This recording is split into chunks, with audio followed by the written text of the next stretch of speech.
जय श्री राम।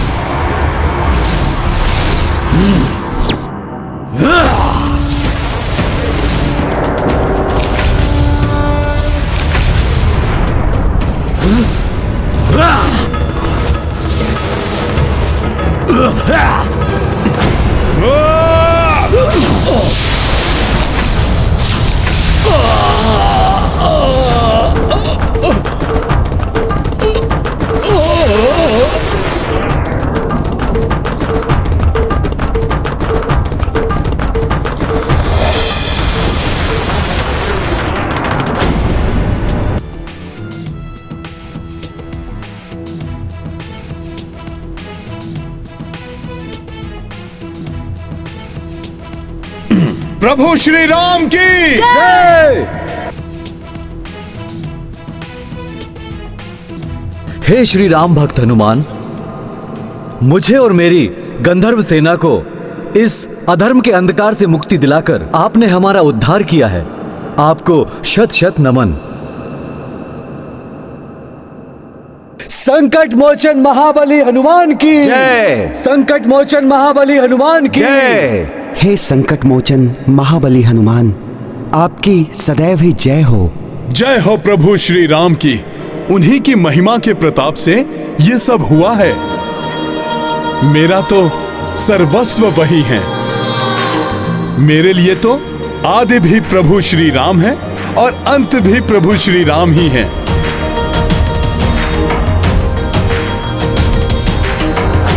पुनः हृदय में पीड़ा, ये क्या हो रहा है? अयोध्या नरेश प्रभु श्री राम की अधीनता स्वीकार करते हुए मैं कैकई राज्य युद्ध जीत को लौटाता हूँ और कुमार भरत और मैं अपने दोनों गंधर्व राज्य आपको और आपके वीर पुत्र पुष्कल को भेंट स्वरूप उपहार में देता हूँ।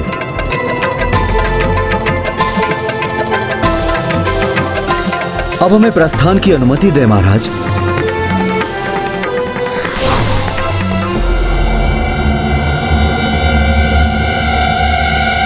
आपको क्या हुआ हनुमान जी? आपको प्रसन्नता होने के स्थान पर आपका मुख मलिन क्यों प्रतीत हो रहा है? ये मुझे क्या हो रहा है? इतनी व्याकुलता क्यों हो रही है?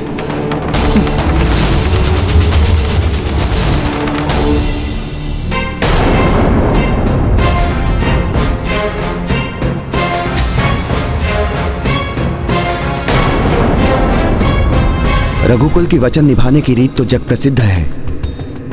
आप अपना वचन निभाइए और मृत्यु दंड दीजिए लक्ष्मण को।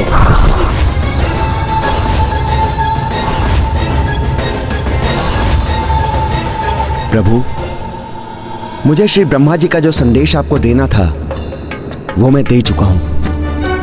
अब मुझे प्रस्थान की आज्ञा दीजिए।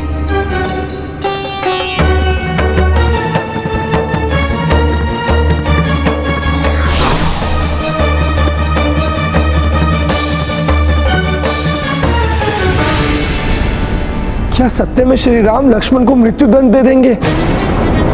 और कहीं इस मध्य दुर्वासा ऋषि की क्रोध की ज्वाला न भड़क उठे? और यदि हनुमान को इसके बारे में ज्ञात हो गया तो क्या होगा? गंधर्वों से युद्ध समाप्त हो चुका है। हनुमान किसी भी क्षण लौट सकते हैं। ऐसी असहनीय पीड़ा का आभास क्यों हो रहा है मुझे? मेरे हृदय में उत्पन्न हुई इस अपार वेदना का भला क्या कारण हो सकता है? हनुमान जी को अनेक संकटों का सामना करते हुए, उन संकटों का मोचन करते हुए देखा है मैंने, किंतु उनकी आज जैसी अवस्था तो कभी नहीं देखी। हनुमान जी बताइए ना, ऐसा क्या हुआ है जो आपको इतना विचलित कर रहा है?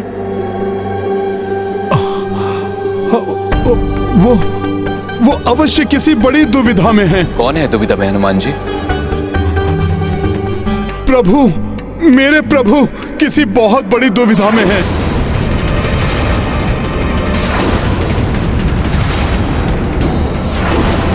मेरे हृदय की पीड़ा का यही अर्थ है कि मेरे प्रभु का हृदय किसी दुविधा से संतप्त है। भरत भैया, हमें शीघ्र प्रभु के पास अयोध्या लौटना चाहिए।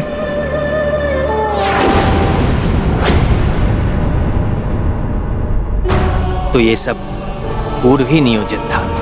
मेरे द्वारा लक्ष्मण को दंड देने का संयोग देवताओं द्वारा ही उत्पन्न किया गया था, क्योंकि उन्हें भी यह भली भांति ज्ञात है कि लक्ष्मण के इस परम त्याग के पश्चात मैं भी संसार में नहीं रह सकूंगा। मैं संसार से प्रस्थान करने के लिए ब्रह्मदेव के संदेश की ही प्रतीक्षा कर रहा था, किंतु ये सब इस प्रकार होगा ये ज्ञात नहीं था मुझे। क्या हनुमान मेरे भ्राता पुत्रों और सेना के लौटने के पूर्व ही तुम्हें दंडित कर मुझे इस संसार का परित्याग करना होगा? कदाचित यही उचित है, क्योंकि यदि हनुमान को ज्ञात हुआ तो कदापि वो मुझे जाने नहीं देगा, नहीं देगा जाने। इतना विलंब क्यों हो रहा है? क्या राजा राम के द्वार पर ऋषियों को प्रतीक्षा करवाने की नवीन प्रथा प्रारंभ हुई है यहाँ? भैया, मैं तो आपको दुर्वासा ऋषि के आगमन की सूचना ही देने आया था। वो द्वार पे खड़े आपसे मिलने की प्रतीक्षा कर रहे हैं।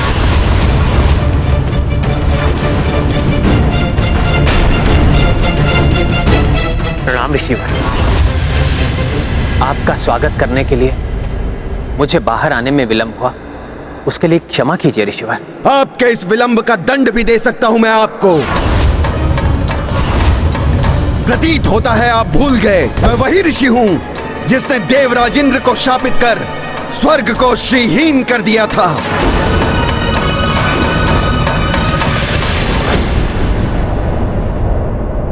ऐसा क्या अनिष्ट होने जा रहा है जो मुझे इतना व्याकुल, इतना अधीर कर रहा है?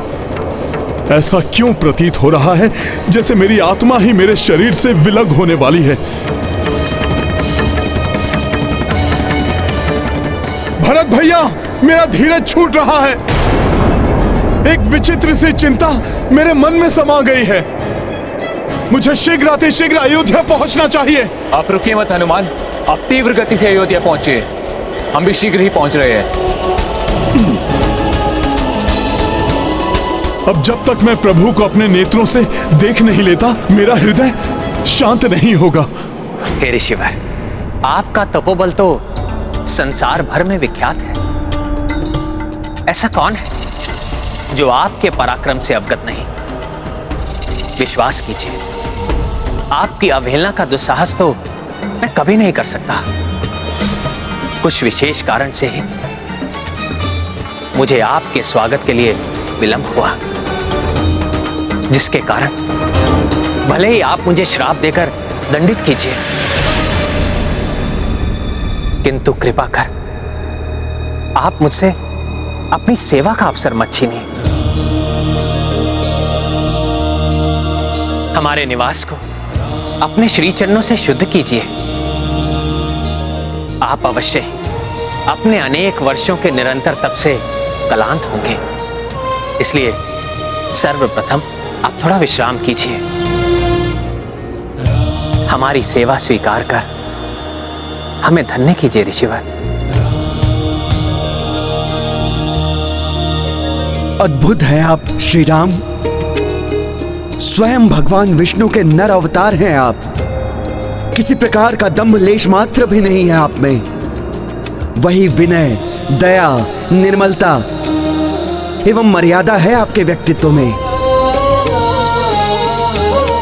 और मात्र मेरे जैसे ऋषि पर ही नहीं, अपितु जगत के हर प्राणी में आपका निश्चल प्रेम बरसता है। धन्य तो मैं हो गया प्रभु आपके दर्शन पाकर।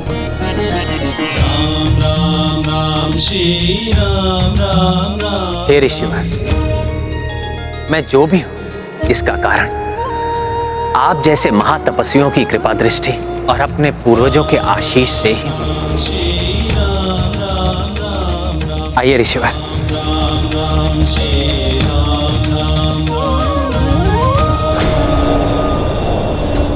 अपने प्रभु श्री राम के मंगल चरणों के शुभ दर्शन पाने में अब कुछ ही क्षण शेष हैं। ऋषिवर, हमारे इस अतिथि गृह में आसन ग्रहण कीजिए।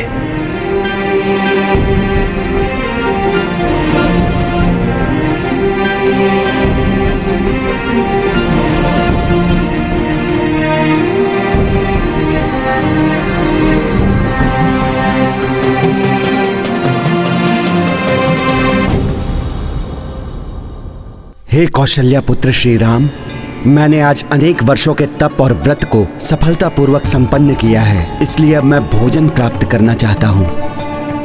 आप मेरे लिए भोजन का आयोजन कीजिए। तप के पश्चात मुझे बहुत तीव्र भूख लगी है, उसी को शांत करने यहाँ आया हूँ। ये तो हमारा सौभाग्य होगा ऋषिवर।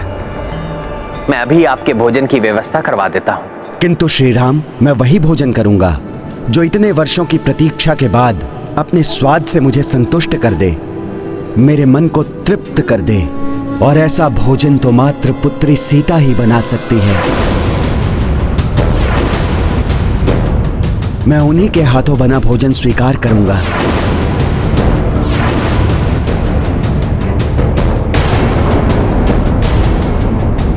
क्या हुआ दशरथ नंदन राम? मेरे इस अनुरोध से आप और लक्ष्मण अवाक क्यों रह गए? मैंने कुछ अनुचित मांग लिया है क्या? ये आपने क्या मांग लिया मुझसे ऋषिवर, और वो भी ऐसे समय में जब यमराज को दिए वचन के अनुसार मुझे लक्ष्मण को ही प्राण दंड देकर इस कल्प से प्रयाण करना है, हनुमान आदि के यहाँ पहुंचने के पूर्व। ऐसे में मैं आपकी इस मांग को कैसे पूर्ण करूं? आप सभी शांत क्यों हैं? कोई कुछ उत्तर क्यों नहीं देता? सभी के मुख पर चिंता के भाव क्यों हैं? मेरी इस इच्छा की पूर्ति में ऐसी कौन सी बाधा है? ऋषिवर, सत्य तो यह है कि अब माता सीता यहां नहीं है। क्या? किंतु क्यों नहीं है पुत्री सीता यहां? मेरे तप के समय ऐसा यहां क्या घटित हो गया कि अयोध्या का राजभवन पुत्री जानकी से रिक्त हो गया? बताइए मुझे सुमित्रा नंदन। ऋषिवर, जो भी घटित हुआ वो अत्यंत दुर्भाग्यपूर्ण था।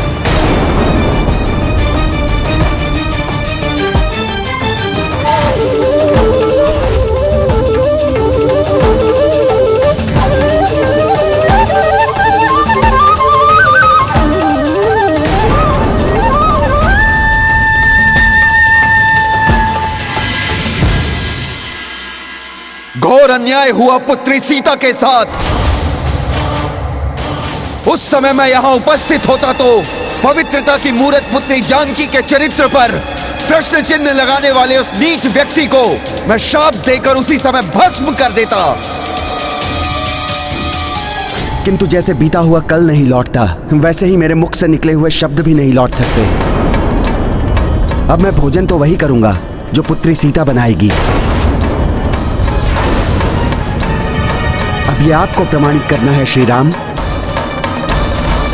किंतु ऋषिवर, यह तो असंभव है। जब माता सीता इस धरती पर ही नहीं है तो उनके द्वारा बनाया गया भोजन कैसे प्रस्तुत हो सकता है? अर्थात मेरे मन की व्याकुलता का यही कारण है, यही दुविधा है जिसने मेरे प्रभु को व्यथित कर रखा है। ऋषिवर की आज्ञा को पूर्ण करना प्रभु का कर्तव्य है, किंतु माता सीता की अनुपस्थिति में उसको पूर्ण कैसे किया जाए, यही चिंता सता रही है प्रभु को। क्यों श्री राम, मैं कुछ अधिक तो नहीं कह रहा हूं ना? तपस्वी के शब्द क्या ब्रह्म वाक्य के समान नहीं होते, जिन्हें कदापि नहीं टाला जा सकता? इसलिए अब तो ये आपका ही दायित्व है कि आप पुत्री सीता को यहां बुलाएं और उनके हाथों से बने हुए भोजन से मुझे संतुष्ट करें। ऋषिवर, रघुकुल रीति का उल्लंघन न आज तक कभी हुआ है और ना ही होगा। प्रभु ने आपको सेवा का वचन दिया है, वो अवश्य पूर्ण होगा। हनुमान, मुझे तो हनुमान के आगमन के पूर्व ही अपनी इस नश्वर देह का त्याग करना था, किंतु अब न केवल हनुमान लौट आए हैं, मुझे ऋषिवर के इस विचित्र आदेश की भी पूर्ति करनी है।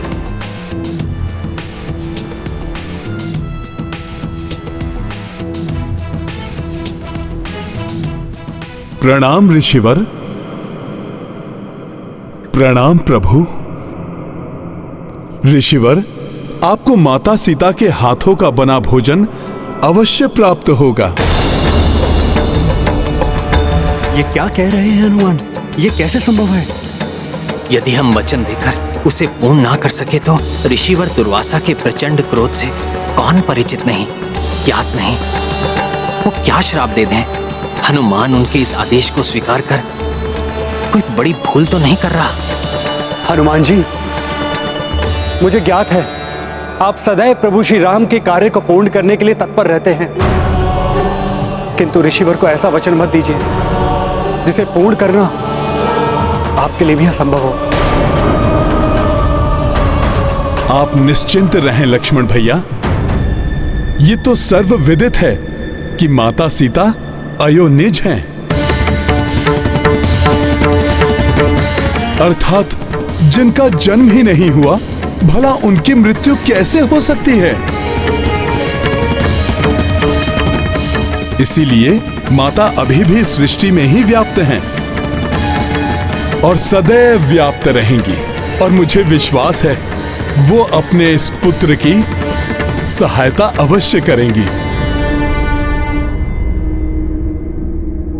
माता मेरे पुकारने पर अवश्य आएंगी। तुमने वचन दिया है हनुमान, अब उसका निर्वहन तुम्हारा कर्तव्य है, जिसके लिए मैं तुम्हें एक पहर का समय देता हूं। भोजन के लिए मैं उतनी ही प्रतीक्षा कर सकता हूं, और स्मरण रहे, पुत्री सीता के हाथों के भोजन का स्वाद मुझे भली भांति स्मरण है। ऋषिवर, आप निश्चिंत रहें, मैं आपको कदापि निराश नहीं करूंगा।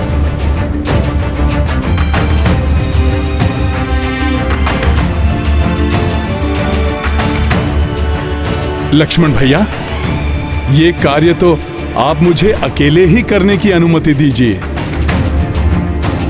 आप यहीं सभी के साथ रुकिए। मैं माता के हाथों बना भोजन लेकर शीघ्र ही लौटूंगा।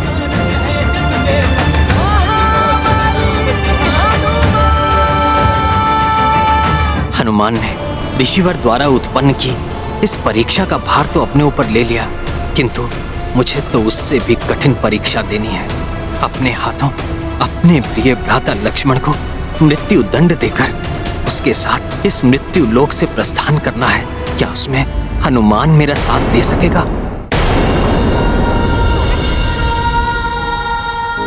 आप सभी लोग यहां से जा सकते हैं। ऋषिवर को माता सीता के हाथों का भोजन ही चाहिए, इसलिए माता ही भोजन तैयार करेंगी। प्रणाम।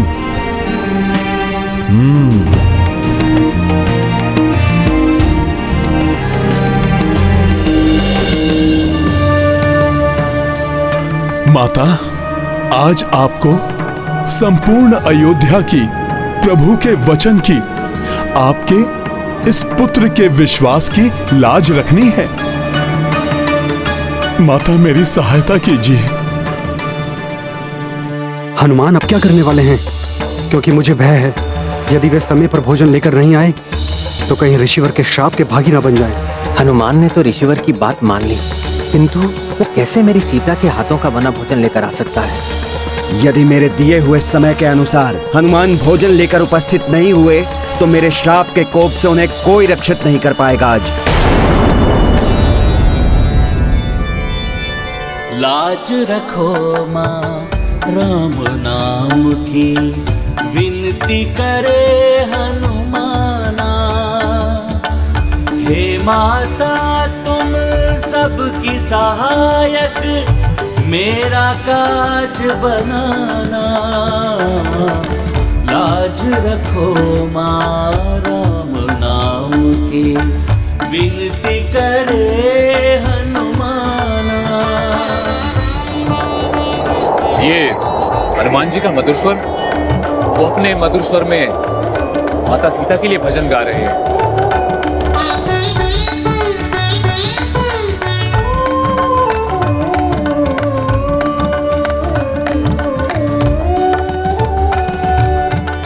तुम जग की हो तारिणी माता, तुम शक्ति संपूर्णा,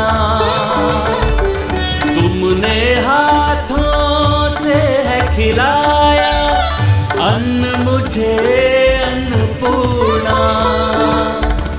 हाथ जोड़ करूं याचना सुन के, माता तुम चली आना। लाज रखो माँ राम नाम की, विनती करे हनुमाना। नारायण नारायण।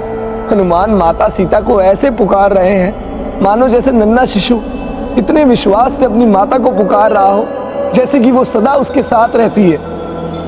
किंतु जो माता अपना सब कुछ त्याग कर चली गई है, वो क्या अपने पुत्र की पुकार सुनकर उसकी सहायता के लिए वापस लौट आएंगी? ये है रामायण,